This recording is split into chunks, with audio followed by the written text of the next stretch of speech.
let's take a look at some of the earlier versions of Rambo 3.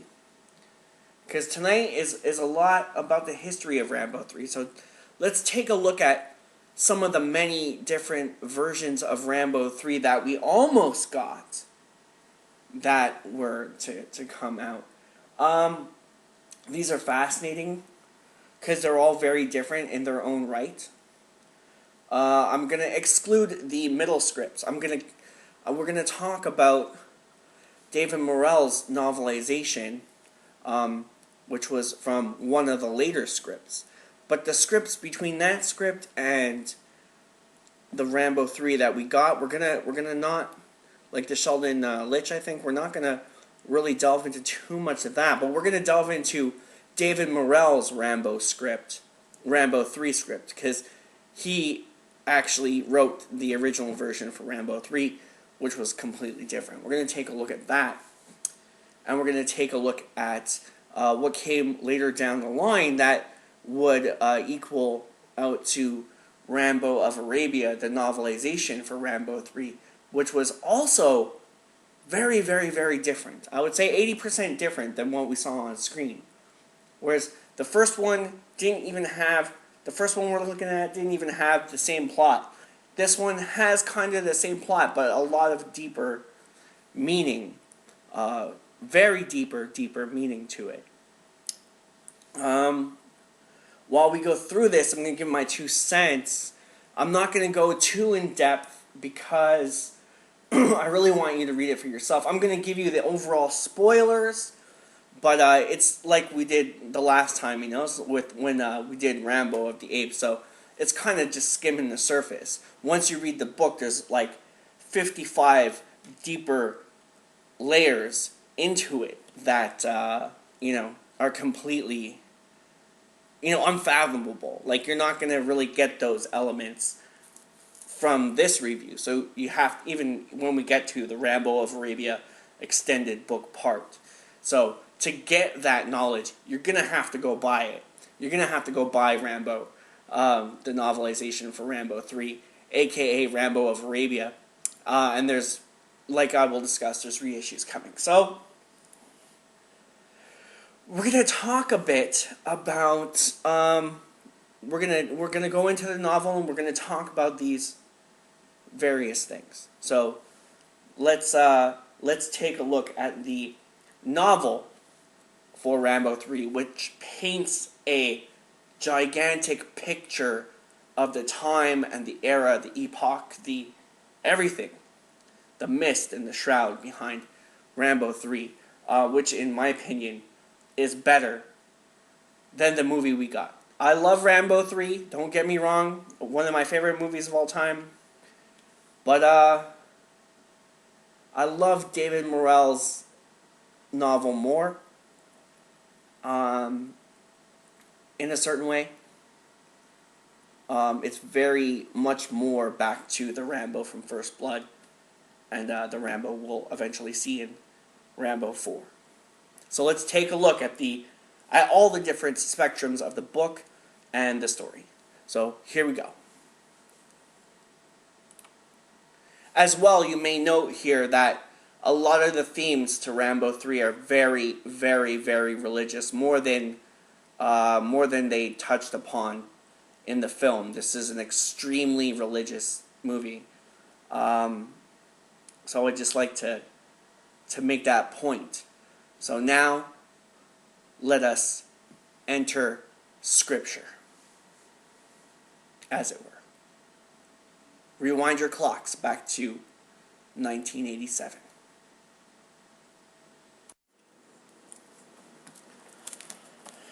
Well, as far as, you know, some of the specs for this book go, it was re-released a few years ago. You know, the first two were reissued on paperback a while ago. This one, I'm not entirely sure, but Morrell was on the show with us to talk about the second when it returned to, you know, shelves around the world.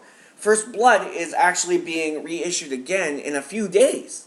I'm a few days away from receiving the ultimate version of First Blood by David Morrell. I can't wait, and I can't wait to cover that.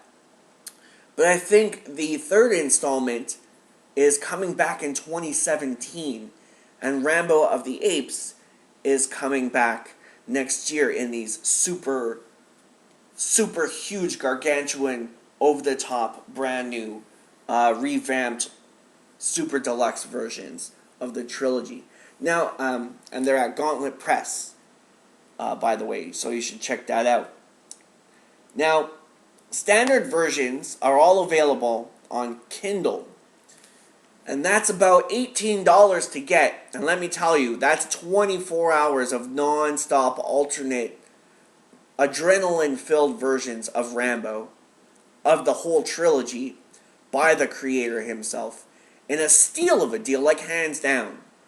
You know, it's a little more, costs a little more for the unabridged versions. I have heard the first one and clips of the others from ebook sites. One day I'd like to buy the CD versions, maybe cassette, for nostalgic reasons.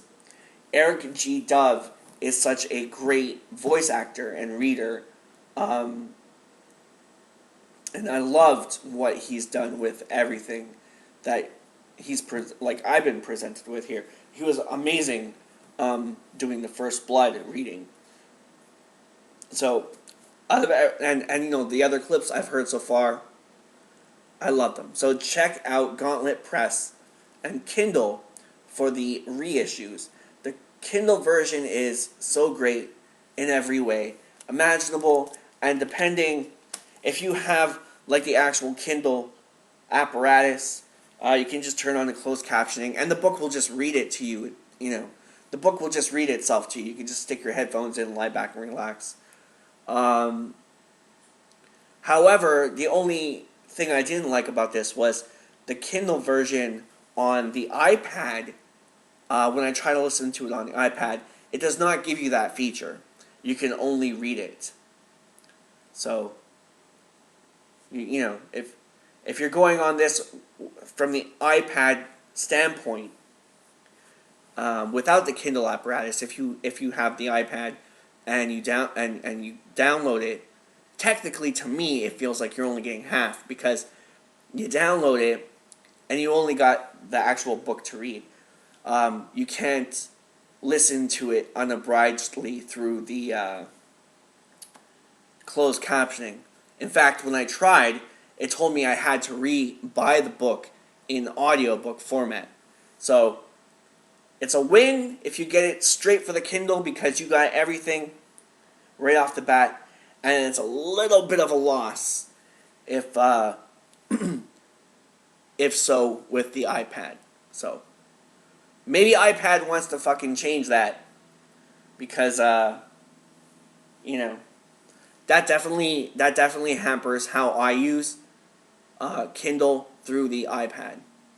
The iPad apps definitely puts a rein on that parade.